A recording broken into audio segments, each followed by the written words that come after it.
Hello. எனக்கு ஒரு doubt இருக்குது. என்னென்னா, ஏன் வந்து 4 இயர்ஸ் படிக்கணும் தியரி? எனி ப்ரொஃபஷன் யூ டேக்ணும் 3 இயர்ஸில் முடிஞ்சிடும், இல்லை 3 இயர்ஸில் மோஸ்ட்லி முடிஞ்சிடும். இந்த 3 வருஷம் படித்தாலே போதும் இல்லை? இன்டர்ன்ஷிப் 2 இயர்ஸ் வச்சோன்னா வாட் யூ திங்க்? அதாவது ஸ்கில் ப்ராக்டிஸ் பண்ணுறதுக்கு நல்லா இருக்கும்ல. இப்போ கேஸோட ஹாஸ்பிட்டலாக இருந்தாலும் சரி, கேஸ் கம்மியாக இருக்க ஹாஸ்பிட்டலாக இருந்தாலும் சரி, when you do internship for 2 years you can do many things, right? IMIV, Inflon எல்லாமே போடலாம், எல்லாமே கற்றுக்கலாம் 2 இயர்ஸில். At the end of the day நீ ஒர்க் பண்ணி கற்றுக்குதான் ஞாபகம் இருக்கும். இது ஒரு கொஷின். இதெல்லாம் ஒரு கொஷினா அப்படின்ற மாதிரி இருக்கா?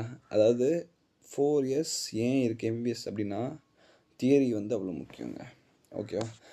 ஒன்ஸ் யூ நோ, அந்த நாலேஜ் இருந்தால் அந்த சிம்டம்ஸ் அண்ட் சைன்ஸ் நீ பேஷண்ட்டை பார்க்கலாம். ஸோ 4 இயர்ஸ் தியரி அதனால தான் இருக்குது. நான் ஏன் இந்த கொஷின் கேட்குறேன்னா, எல்லாருமே தியரி 3 மாதம் படித்து பாஸ் பண்ணிடுறாங்க லாஸ்ட் 3 மாதத்தில். ஆனால் அந்த லாஸ்ட் 3 மாதத்தில் பண்ணுற ஹரி பரி கரி வந்து it's not going to work for a long time. It's a short time. ஓகேவா?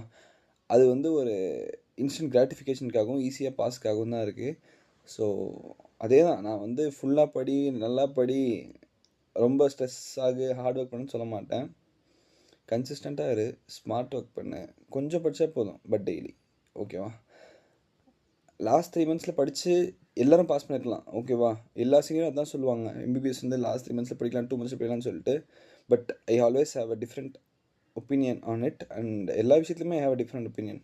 ஓகே, அந்த டிஃப்ரென்ஸ் தான் வந்து is making a person. Okay, to be unique. எப்படி எல்லாருக்கும் அது பிடிக்கும், இதுவுமே அப்படி தான் இருக்குது. சரியா? அதுவும் வந்து this is not a simple thing. எம்பிபிஎஸ்ன்றது வந்து it's not a simple thing. Okay, சொசைட்டியில் the respect you till get, அப்போ தான் டாக்டர்ஸ் அப்படி, இப்போ தான் டாக்டர்ஸ் இப்படி, அப்படிலாம் கிடையாது. இந்த பேஷண்ட்ஸ் ஆர் வெரி புவர். இந்தியாவோட எக்கனாமி பார்க்கும்போது தெரியும். Most of the people are middle class and low class people. ஓகேவா? அவங்களுக்கு வந்து நீங்கள் சர்வ் பண்ணி தான் ஆகணும். Because they are the needy. Okay, நீங்கள் வந்து நல்லா சர்வீஸ் பண்ணணும் அப்படின்னா you should have a good knowledge. ஓகேவா? அதே மாதிரி ஏன் 1 இயர் கிளினிக்கல் ஸ்கில்ஸ், அதாவது இப்படி இருக்குது, இன்டர்ன்ஷிப் அப்படி இருக்குது அப்படின்னா, டு ரிவைஸ் எவ்ரிதிங். நீங்கள் வந்து எல்லாமே நீங்கள் படிச்சிட்டிங்க, ஆனால் ப்ராக்டிக்கலாக எல்லாத்தையும் பண்ணணும்.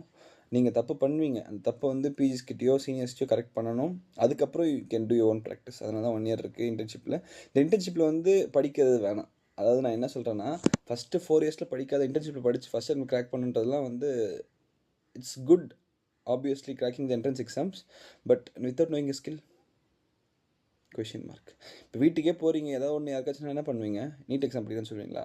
So think accordingly, work on you to become the best. I hope you will become the best.